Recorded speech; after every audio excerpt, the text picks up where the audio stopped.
Time కాదు అవినాష్, నా మాట విను. జేడీ ప్రిపేర్డ్ గా వచ్చింది. అయితే ఏంటి ఏంటి నేను నీలాగా ప్లాన్ చేసి ప్రిపరేషన్స్ చేసుకుని పగ తీర్చుకోలేను. ఏదైనా స్పాట్ ఉంటుంది. పగ తీర్చుకునేది జేడీ మీద అయినప్పుడు, నువ్వు చంపాలనుకుంటుంది జేడీని అన్నప్పుడు ప్లానింగ్ ఉండాలి అవినాష్. చూడు అవినాష్, నీకు జేడీ ఎవరో తెలుసుండొచ్చు, ఎలా ఉంటుందో తెలుసుండొచ్చు, కానీ జేడీ పవర్ తెలీదు. ఏంటి మీనన్, నేను పోలీసులను చూడలేదన్నట్టు చెప్తున్నా? జేడీ లాంటి పోలీసు నీకు తగలేదు అవినాష్. తగిలుంటే ఇప్పటి వరకు బ్రతికుండేవాడివే కాదు. నా మాట విను, ఇక్కడి నుంచి వెళ్ళిపోయి ఏం చేయాలో ఆలోచిద్దాం. నేను ఇక్కడి నుంచి అంటూ వస్తే ఆ జేడీని చంపాకనే. ఓర్ని తాడి పెరిగినట్టు పెరిగావు. ఎదుటి మనిషి ఏం చెప్తున్నాడో విని చావవా? నీ కళ్ళ ముందే నీ ఇద్దరు ఫ్రెండ్స్ ని చంపేసింది.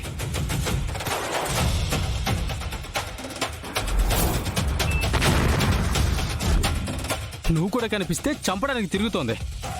చావును చూసి పారిపోవాలి కానీ ఎదురెళ్తానంటావేంట్రా?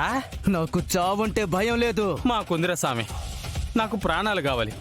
మీతో ఉంటే నేను పోయేలా ఉన్నాను. బాయ్, నేను వెళ్తున్నా, మీరు వస్తారా రారా? సరే, మీ ఇద్దరు ఇక్కడే సావండి, నేను పోతున్నా. రేయ్, ఎక్కడికి రా వెళ్ళేది? అదే బాయ్, ఈ ఇద్దరు ఇక్కడే ఉంటే ఆ జేడీ చేతిలో చస్తారు అంటున్నా. మీ ఇష్టం బాయ్, ఎక్కడికైనా పోండి. చెప్తే వినవుగా, నీకు ఇది లాస్ట్ డేరా. రేయ్, ప్లాన్ ఏంటి అవినాష్? ఇదే కత్తితో చాలా మంది అమ్మాయిల్ని పైకి పంపించాను మీనన్. ఇప్పుడు ఇంకొకరిని పంపించబోతున్నా.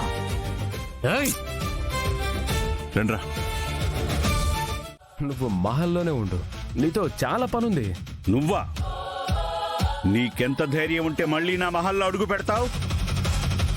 నిన్నెవర్రా లోపలికి రానిచ్చింది? రే రాము! తాత చిల్, లేదంటే ఓం శాంతి అయిపోతావు.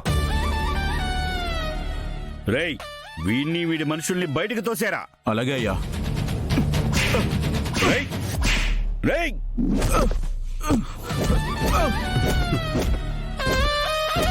తాత, నా నీడను కూడా మీ వాళ్ళు ముట్టుకోలేరు.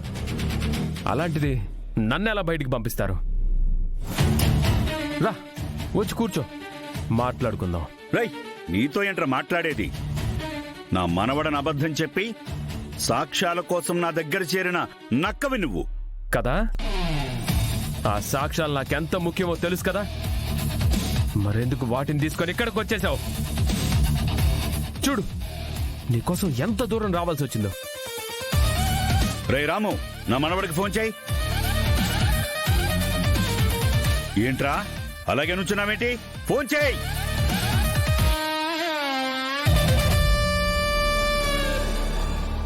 రేయ్ రాము, రాము! అంటే వీడు నా మనిషి. నీ మనవడు ఆ జగదాత్రి నిన్ను కాపాడ్డానికి ఊర్లోనే లేరు. నువ్వు వరిచి గీ పెట్టుకున్నా ఎవ్వరికీ వినిపించదు. నా మాట విని సాక్ష్యాలిచ్చి బ్రతికిపో. కాదు కూడదు అంటే నిన్ను చంపైన సాక్ష్యాల్ని తీసుకుపోతా. నేను చచ్చైన సాక్ష్యాల్ని కాపాడుకుంటాను. రేయ్, ముసలాయిని తీసుకొచ్చి అక్కడ కూర్చోబెట్టండి. జాగ్రత్త రోయ్, ప్రాణాలు పోకూడదు. రేయ్!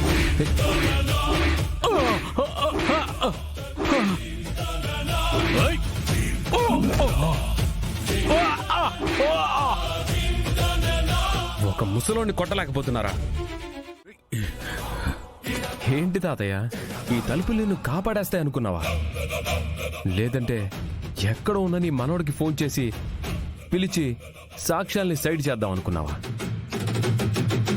ఎందుకు తాత ఇలా ప్రతిదాన్ని తెగే వరకు లాగుతున్నావు? ఇవాళ ఇక్కడి నుంచి నేను వెళ్తే అది ఆ సాక్ష్యాల్ని నాశనం చేశాకే. వద్దు. ఆ సాక్ష్యాలకు అడ్డుగా నిలబడతాను. నాకు అడ్డొస్తానంటే ప్రాణాలు తీసైనా తీసుకుంటా.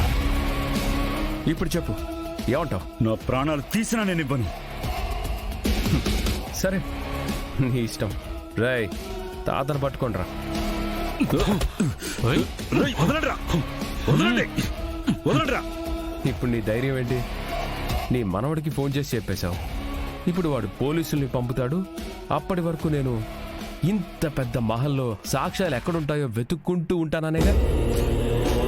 అయ్యో తాత, నీకు లాజిక్ అర్థం కావట్లేదు.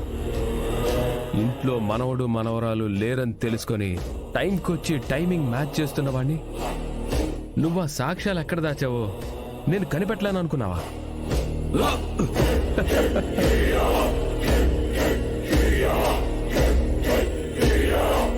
వద్దురా యువరాజ్, వద్దు.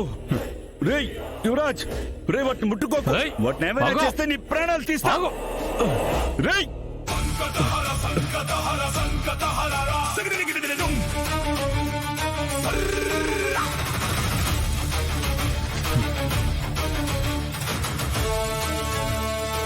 రేయ్, వాటిని చెయ్యొద్దురా. నా మాట వినరా యువరాజ్. తాత, నీకు విషయం ఇంకా పూర్తిగా అర్థమైనట్లేదు. నువ్వు బ్రతకాలో లేదో డిసైడ్ చేయాల్సింది నేను. అలాంటిది నా ప్రాణాలు ఎలా తీస్తావు?